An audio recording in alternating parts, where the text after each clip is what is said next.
नमस्ते दोस्तों, हम लोग पिछले वीडियो में बेगो वर्ड्स क्या होता है, उसके मैथमेटिकल डेरिवेशन क्या होते हैं, वे चीज हम लोग समझ रहे थे। आज हम लोग समझेंगे स्किप ग्राम क्या होता है। आज का वीडियो थोड़ा सा लंबा हो सकता है, ताकि मैं कोशिश कर रहा हूं एक वीडियो में आपको समझा सकूं, तो आप इस वीडियो को लास्ट तक देखें। थोड़ा सा वीडियो लंबा होगा, थ्योरी है, थोड़ा सा बोरिंग भी लगेगा, लेकिन बहुत ही इंपॉर्टेंट कंसेप्ट है समझने के लिए। और इस थ्योरी के बाद हम लोग नेक्स्ट वीडियो में इसका केस स्टडी करके एक्सप्लेन करेंगे ये किस प्रकार हम लोग यूज कर रहे हैं। लेकिन इसका जो थ्योरी है बहुत ही मोस्ट इंपॉर्टेंट है। इसका थ्योरी मेनली होता क्या है, तो पहले हम लोग चलिए देखते हैं स्किप ग्राम क्या है। तो स्किप ग्राम क्या है, जैसे हम लोग बेगो वर्ड्स में देखे थे कि मेरे पास एक टारगेट वर्ड होता है, कॉन्टेस्ट वर्ड होता है, और जो हम लोग टारगेट वर्ड को हम लोग प्रिडिक्ट करते हैं। लेकिन ये मेरे पास यहाँ थोड़ा उसका उल्टा है।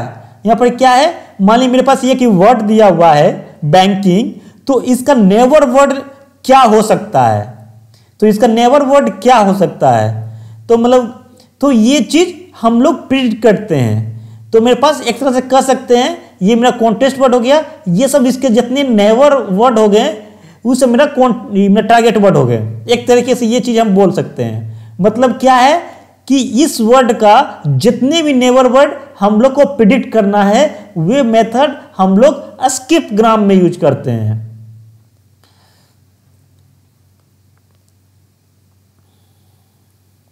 स्किप ग्राम से हमको समझने के लिए ये भी हम डायग्राम यूज कर सकते हैं। बस आपके समझाने के लिए मैंने डायग्राम बनाया हूं कि मेरे पास समझिए एक वर्ड है बैंकिंग। तो बैंकिंग का मेरे पास जो नेवर वर्ड क्या हो सकता है, इनटू हो सकता है, ट्यूनिंग हो सकता है, क्राइसिस हो सकता है, एज हो सकता है। तो इसको ये मेरे पास जो मेरा प्रोबेबिलिटी आएगा, अगर मैं एक तरह से इसको हम ये बोल सकते हैं, अगर इसका प्रोबेबिलिटी क्या होगा इनटू का, what is the probability of into, मतलब ये इनटू है एंड डिवाइड इफ, मतलब कि ऑलरेडी मेरे पास बैंकिंग है, तो ये मेरे पास क्या हुआ कंडीशनल प्रोबेबिलिटी। तो अगर मेरे पास ऑलरेडी बैंकिंग का प्रोबेबिलिटी है, तो what is the probability of into. तो सेम एज मैंने यहां पर एक बताया है। अगर मेरे पास इनटू का प्रोबेबिलिटी क्या होगा, जब मेरे पास ऑलरेडी बैंकिंग का प्रोबेबिलिटी पता है, तो उसके मेरे पास जो ज्यादा उसका प्रोबेबिलिटी रहेगा मेरे बैंकिंग के, तो उसको हम लोग अपना नियरेस्ट वर्ड लेते हैं। तो ये मेरा, इसको हम लोग बोल सकते हैं आउटसाइड कॉन्टेस्ट वर्ड भी बोलते हैं, इस तरह हम लोग उसको बोलते हैं। और ये मेरा सेंटर वर्ड भी इसको हम लोग बोल सकते हैं। तो ये बोलने का तरीका है, जो एक सही ढंग से लगे उसको हम लोग डिफाइन कर सकते हैं। तो और ये मेरा एक नेक्स्ट डायग्राम है, ये आपको समझाने के लिए मैं बस बता रहा हूं। ये सेम चीज समझिए, मेरे पास ये है, ये मेरे पास लेयर है, इनपुट लेयर है, ये मेरे पास वर्ड है, और मेरे पास आउटपुट लेयर के बाद ये मेरे पास आउटपुट है। उसी डायग्राम को मैं एक डायग्राम में एक्सप्लेन किया हूं।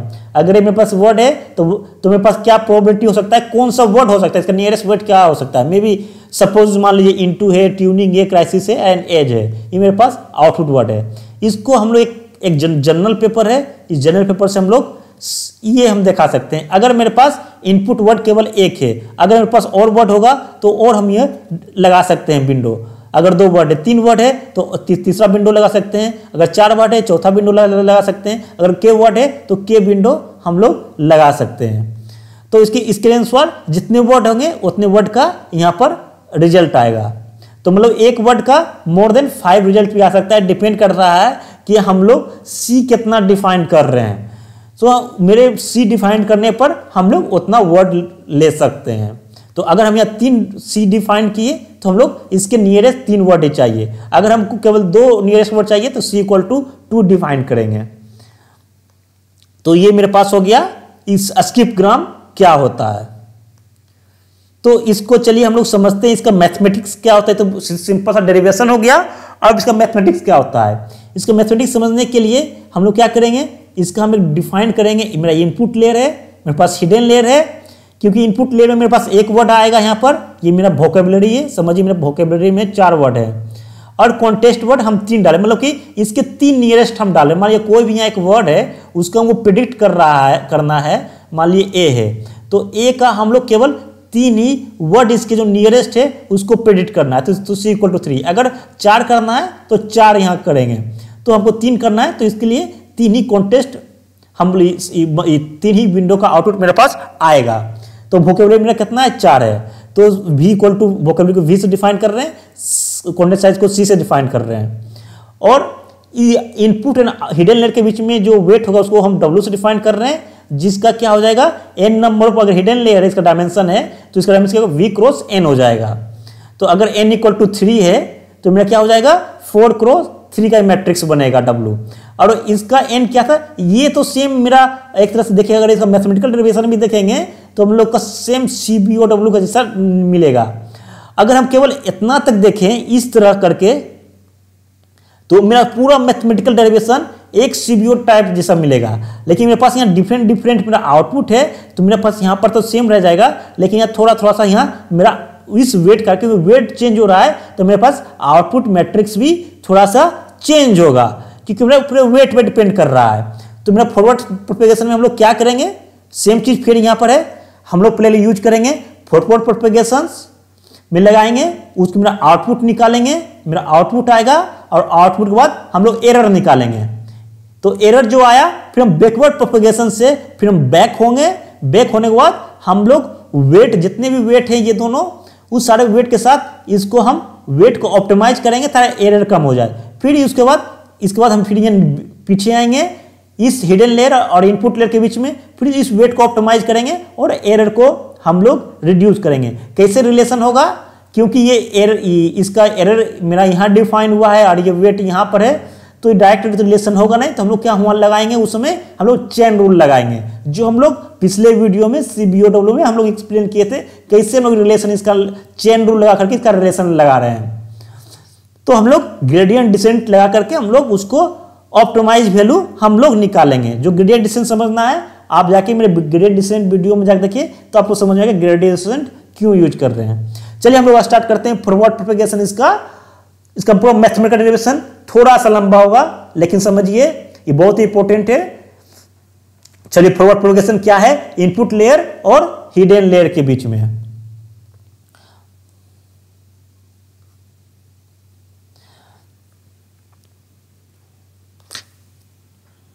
तो यहां पर हम लोग देख सकते हैं, मैं आपके लिए मैं तो जूम कर देता हूं इसको, ताकि आपको देखने में बने।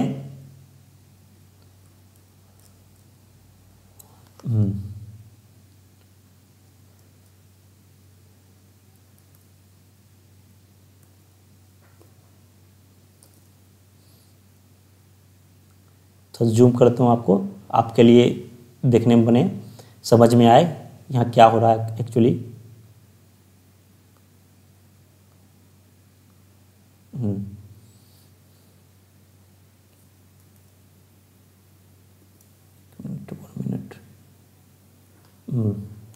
तो यहाँ पर आप हम लोग देख सकते हैं, पहले हम लोग क्या कर रहे हैं, इनपुट लेयर और हिडन लेयर के बीच में हम लोग डेरिवेशन निकाल रहे हैं एज और वेट के साथ। मेरा मेनली कैसा डायग्राम था, अगर डायग्राम देखे तो मेरे पास इनपुट लेयर था और हिडन लेयर था।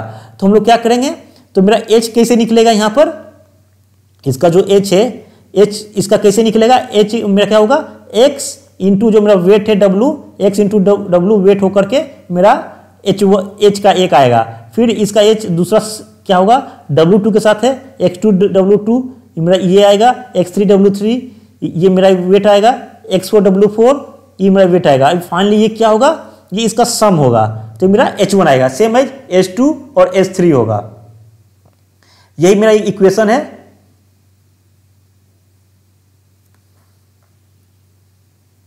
देखिए सेम इक्वेशन मैंने यहां मेंशन किया है, सेम जो मैंने अभी बता रहा था कि कैसे मैंने H1 equal to W1 X1 X2 X3 X4, same H1 H2 H3 इसको मैंने मैट्रिक्स फॉर्म में यहाँ मेंशन कर दिया।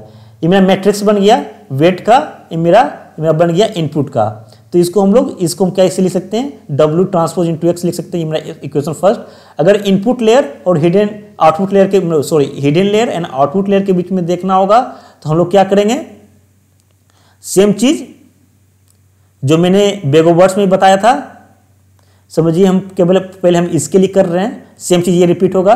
तो H1 मान ली W डैश है, तो और ये U है, तो हम लोग क्या होगा, U1 क्या बनेगा, मतलब H1 into W dash one 1 तो ये यहाँ जाएगा सेम एज में यहाँ चला जाएगा इसके साथ S2 इंटू डब्ल्यू डैश हो जाएगा और ये मेरा क्या है S3 इंटू डब्ल्यू डैश 13 हो जाएगा।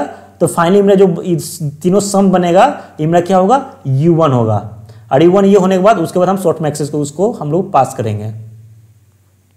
तो सेम चीज मैं अभी मैं दिखा रहा हूँ, मैंने सेम चीज वहां पर किया है। तो hidden layer and output layer के बीच में तो y1 तो इसका मेरा वेट इंटू H1, सेकेंड का weight into H2, third node का weight into H3, same U1 U12 जितने भी मेरे U नोड्स थे सबका मैंने यहाँ निकाल दिया। मेरा U का मैट्रिक्स बन गया विद रिस्पेक्ट टू मेरा H में। तो ये मेरा आ गया इसका रिलेशंस। जब मेरा रिलेशंस आ गया इसको हम लोग क्या करेंगे, फाइनली हम लोग इसको सॉफ्टमैक्स से हम पास करेंगे। जब मैं सॉफ्टमैक्स से पास हो बताए थे इसका एक कंडीशनल प्रोबेबिलिटी मिलेगा। ये मेरी इक्वेशन से अगर U है ये Y है तो इसको अगर मेरे पास 4 नोड है तो ये क्या हो जाएगा, फर्स्ट U1 के रिस्पेक्ट में तो U1 summation of all the nodes तो U1 plus U12 U3 Y14 तो मेरे पास U1 का सेम Y12 Y3 Y4 जितनी मेरे पास कॉन्टेस्ट वर्ड मेरे पास होंगे उतने वर्ड के लिए हम लोग ये वैल्यू निकाल सकते हैं। तो मेरे पास ये फाइनली मेरे पास ये आउटपुट आ जाएगा Y1 Y2 ये मेरे पास आ जाएगा। तो उसके बाद मेरा क्या है, इसके अनुसार हम लोग इसको बोल सकते हैं इसका मेरे पास प्रोबेबिलिटी वैल्यू मेरा इसके सॉफ्टवेयर के कारण मेरा ये वैल्यू आ जाएगा मेरे पास। तो इसको हम लोग एज ए ये इक्वेशन हम लोग डिफाइन कर सकते हैं एज ए जेनरिक फॉर्म में। तो ये फॉर्म में आ जाएगा yj u of yj divide by sum of u of yj करके इसको हम लोग फाइनली कंडीशनल प्रोबेबिलिटी हम लोग निकाल सकते हैं। तो मेरा ये क्या हो गया, फॉरवर्ड प्रोपेगेशन हो गया। फॉरवर्ड प्रोपेगेशन में क्या किए, फाइनली हम लोग आउटपुट निकालें। आउटपुट निकालने के बाद अब हम लोग क्या करेंगे, एरर निकालेंगे कि अब एरर निकालेंगे और फाइनली बाद में क्या होगा, बैकवर्ड प्रोपेगेशन में एरर को मिनिमाइज करना होगा। तो मेरे पास जो डिफरेंट वेट था उसके अनुसार हम लोग एरर निकालेंगे। जो एरर हम लोग निकाल रहे हैं तो एरर को हमको फाइनली क्या करना होगा, मिनिमाइज करना होगा। तो हम लोग सिंपल से जितने रिस्पेक्ट में मेरा जो वर्ड था उस वर्ड के रिस्पेक्ट में मेरा कोई इनपुट वर्ड था उसके रिस्पेक्ट में मेरा आउटपुट वर्ड के रिस्पेक्ट में मैं क्या है, कंडीशनल प्रोबेबिलिटी को मैक्सिमाइज करना है और एरर को कम करना है। तो वही चीज़ है मेरा पास क्या है, मेरा इनपुट जो मेरा कॉन्टेस्ट इनपुट वर्ड है जो कॉन्टेस्ट वर्ड है उसके रिस्पेक्ट में जो मेरा रिमेनिंग जो मेरा वेट है उसको हम ऑप्टिमाइज करेंगे। और मेरा क्या है, इसको हम एक तरीके से ऐसे बोल सकते हैं, maximize the conditional probability of मेरा output words and minimize the weight. तो हम लोग क्या कर रहे हैं, ये मेरा आउटपुट वेट का जो कंडीशनल प्रोबेबिलिटी है उसको हम लोग मैक्सिमाइज कर रहे हैं। और दूसरा चीज क्या, मिनिमाइज टू द एरर। तो हम लोग लॉस फंक्शन से उसका लॉस फंक्शन निकाल करके मिनिमाइज करेंगे। तो हम लोग पहले क्या कर रहे हैं, चलिए पहले हम लोग एरर निकाल लेते हैं। तो log ऑफ ये इसको हम इस तरीके से लिख सकते हैं, u ऑफ yj जो हम लोग बताया था शॉर्ट मैक्स से, जो यहाँ पर मुझे आया भी था ये वैल्यू। यहाँ पर देख लीजिए u ऑफ कंडीशनल प्रोबेबिलिटी को हम इसको मैक्सिमाइज करना है तो इसको मैक्सिमाइज करना है, सेम चीज हमको इसे लिख सकते हैं यहाँ पर जो और जितने भी कॉन्टेस्ट वर्ड है उसके अनुसार। तो सेम चीज़ को मैंने यहाँ मेंशन कर दिया। तो एरर मेरा यहाँ इस प्रकार आ जाएगा, जो फाइनली में हमको यहाँ पर एरर शो कर दी, यहाँ पर ये मेरा एरर हो गया। तो अगर हमको अब क्या करना है, एरर को हम फाइनली हमको मिनिमाइज करना है। तो विथ रिस्पेक्ट टू मेरा जो मेरा यू टर्म था उस टर्म के रिस्पेक्ट में, तो इसको हम D of U C J C and summation of all the मेरे पास जो सम होगा सो आएगा। तो ये फॉर्मूला कहाँ से आया था, एक्चुअली मेरा फॉर्मूला मेरे पास यहाँ से बना था, देख लीजिए समेशन बना था, इसको हम रिस्पेक्ट टू डिफ्रेंशिएट कर दिए। तो मेरे पास फाइनली ये मेरा बन गया, कहाँ गया, 1 मिनट 1 मिनट। तो मेरे पास एरर का मेरे पास यहाँ पर एरर आ गया। देखिए यहाँ पर जो formula y of C J minus Z of C J जो मेरा फॉर्मूला आया, आप सेम टाइप ऑफ फॉर्मूला हम लोग देख सकते हैं CBOW में भी आया था जब हम लोग एरर निकाले थे। थोड़ा सा चेंज है, वाई जे माइनस टी जे, हम लोग सेम टाइप का इक्वेशन वहां पर भी आया था जब हम लोग वहां निकाल रहे थे डेरिवेटिव। तो मेरे पास ये एरर आ गया। चलिए ये तो मेरा हो गया फॉरवर्ड प्रोपेगेशन में हम लोग क्या किए, आउटपुट निकाले और एरर निकाले। अब एरर निकालने के बाद मैंने काम क्या होगा, एरर को कम करना। तो एरर को कम करने के लिए कैसे करेंगे, वेट को ऑप्टिमाइज करेंगे।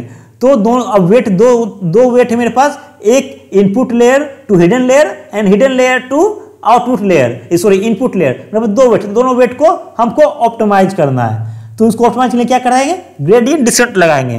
तो विद रिस्पेक्ट टू सेम जो हम लोग CBOW में लगाए थे gradient descent, error respect to first word, ये फर्स्ट वेट के रिस्पेक्ट में, तो हम लोग यहां पर लगा दिए, इसका ग्रेडियंट डिसेंट लगा दिए। अगर मेरे पास केवल एक वर्ड है तो एक सिंपल से, अगर एक वर्ड रहेगा तो ये जरूरत नहीं पड़ेगा। अगर मेरे पास क्या है, more than one constant word है तो इसका सबका सम हम कर दिए हैं, क्योंकि मेरे पास इस सिचुएशन में क्या, मेरे पास more than one context word है। देख सकते हैं मेरे पास जो डायग्राम है, more than one context word है, मेरे पास मोर देन वन कॉन्टेस्ट, एक है, दो है, हम तीन चल रहे हैं। अगर मान लें मेरे पास जे है तो हम लोग जे मतलब जे लेके चल सकते हैं। तो हम लोग कॉन्टेस्ट मेरा वर्ड हो गया यहाँ पर, तो C=1 टू C=3 हो जाएगा, के हम डाल दिए। तो मेरे पास एरर सेम है जो हम लोग पहले भी देख रहे थे, एरर रिस्पेक्ट टू यू, मतलब कि DU/DJ, मतलब कि वेट का डायरेक्ट मेरा ई के साथ रिलेशन तो है नहीं, ई वेट रिलेशन मेरा कैसे है, ई का रिलेशन मेरा वेट है, यू है, और मेरा इसके बाद मेरे पास जो y आया उसके बाद मेरा एरर आया। तो मेरा u और e के बीच रिलेशन डायरेक्ट है, लेकिन हमको करना क्या है, वेट को ऑप्टिमाइज करके एरर लाना है। तो हम लोग क्या करेंगे, ये चेन रूल लगा करके हम लोग इसका एक रिलेशन बना देंगे।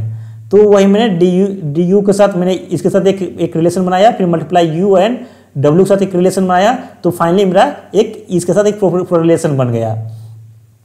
तो मेरा ये दोनों मेरे रिलेशन है। अब देखिए दोनों को मैं ड्राइव करते हैं, YC1 एंड मेरे पास एक्सपेक्टेड आउटपुट हम यहाँ मेंशन कर दिए।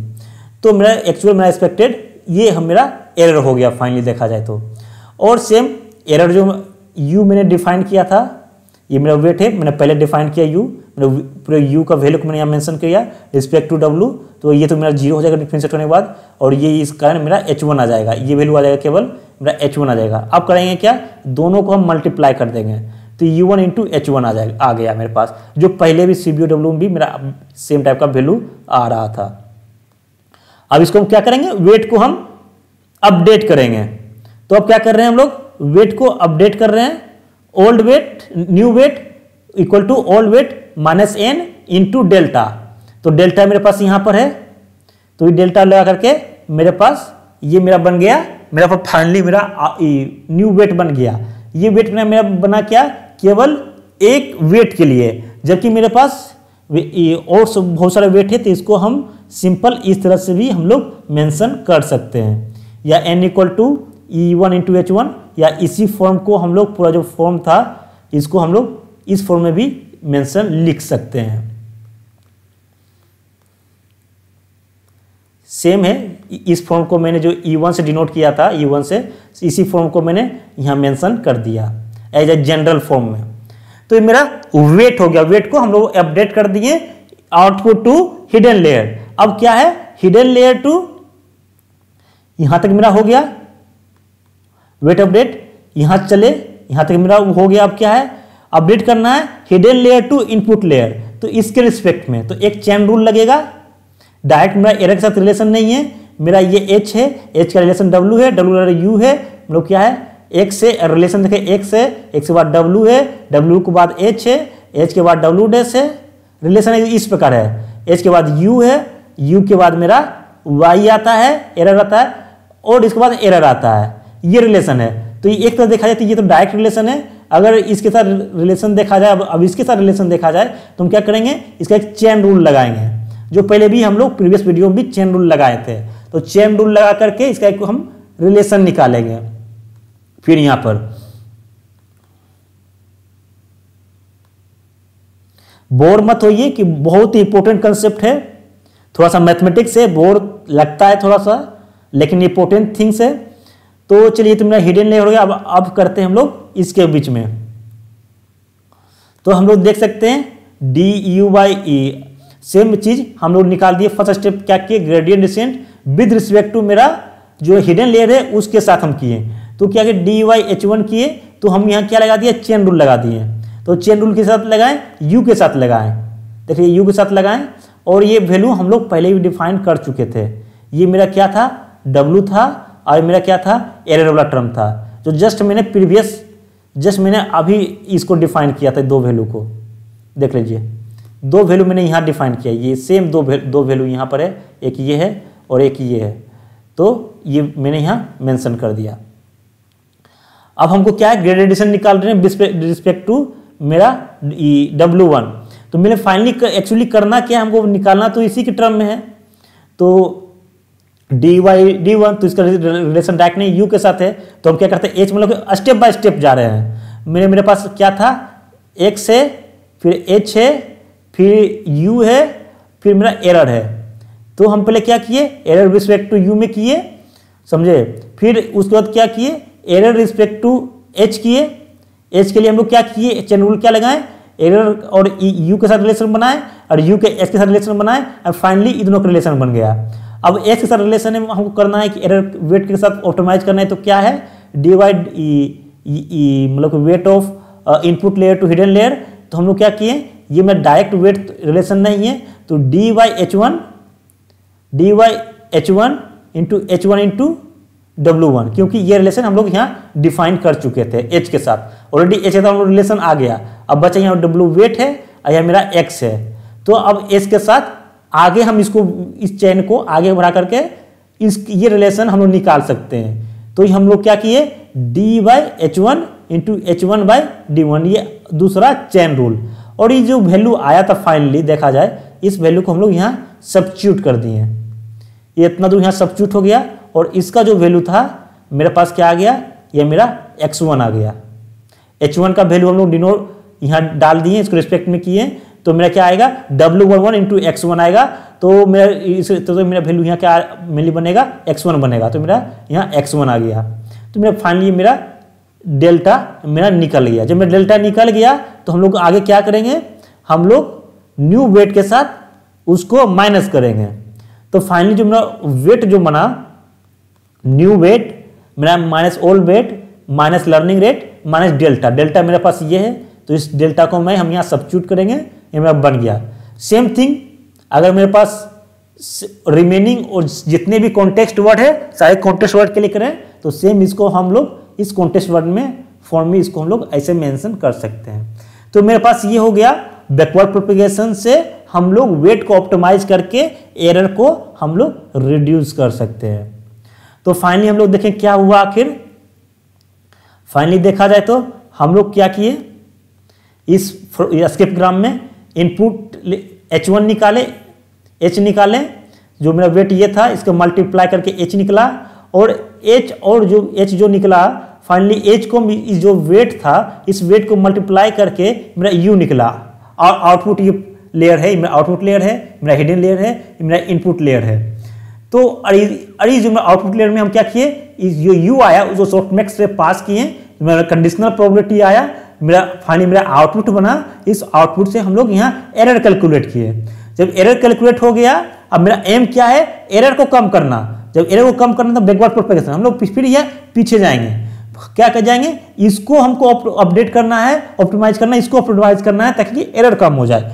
तो हम लोग यहाँ के इस एरर को, वेट को ऑप्टिमाइज किए, फिर ये वेट ऑप्टिमाइज हो गया, फिर आगे गए, ये जो वेट था हिडन लेयर और इनपुट लेयर के बीच में, इस वेट को ऑप्टिमाइज किए। तो ये वेट को ऑप्टिमाइज करके हम लोग फाइनली हम लोग एरर को हम लोग रिड्यूस कर देते हैं। तो बैकवर्ड प्रोपेगेशन से हम लोग एरर को रिड्यूस करके, ताकि मेरा सही एक अच्छा रिजल्ट आए हम लोग का। तो एक इसका एक देख सकते हैं, इसका हम डायग्राम से भी हम समझ सकते हैं। इस अभी हम लोग केवल समझिए, मेरे पास एक वर्ड था तो मेरे पास 1 2 3 कॉन्टेक्स्ट वर्ड ले लिए। अगर मेरे पास सी कॉन्टेक्स्ट वर्ड है तो सी से हम लोग डिफाइन कर सकते हैं, उसका सी नंबर ऑफ वेट हो जाएगा, और मेरे पास इनपुट और हिडन लेयर के बीच में एक वेट होगा। लेकिन जब मेरे पास जितने भी कॉन्टेक्स्ट वर्ड होंगे उतने मेरे पास वेट हो जाएगा। तो ये हो गया मेरा स्किप ग्राम। तो हम लोग अभी तक देख लिए CBOW क्या होता है और स्किप ग्राम क्या होता है। नेक्स्ट वीडियो में हम लोग देखेंगे इस चीज को, वेग ऑफ वर्ड्स को हम लोग समझेंगे एक केस स्टडी के साथ। Thank you everyone. अगर आपको पसंद आए तो जरूर लाइक कीजिए और अपने दोस्तों के बीच में शेयर कीजिए।